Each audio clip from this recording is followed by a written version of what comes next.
Okay guys, so the H2 control panel, pretty easy. Switch it on, which is a button here. You'll click. Okay, switch that on. Then we have got, this is the H2 one now.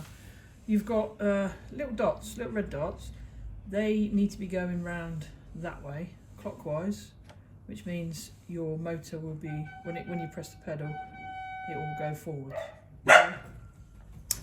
So we've got, just while we're here, we've got the stitch length button.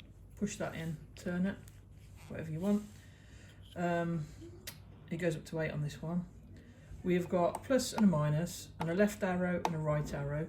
We have got a P and an S. The P is like the parameters or the program, and then you've got a needle up and needle down square button. If you press this one, you'll see a little red light that comes on there. Okay, you can see it. Okay. So once I press that on, if the red light's on, the needle stays up.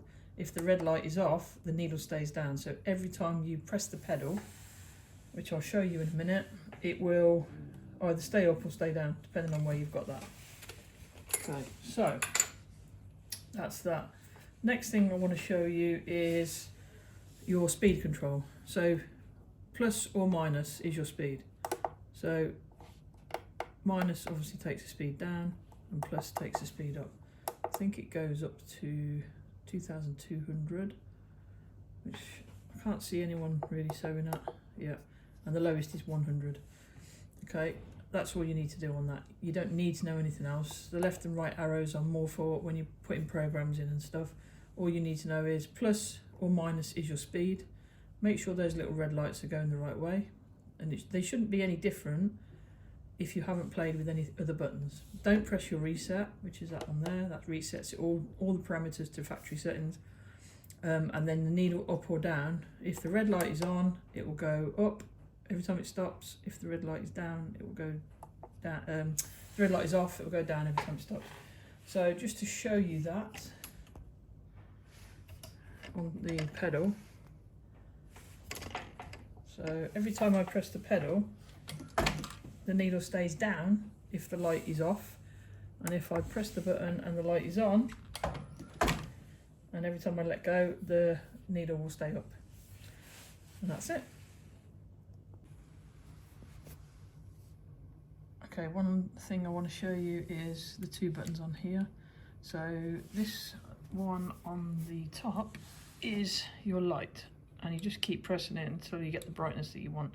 So it goes bright, then dimmer and dimmer, and then off. That's that one.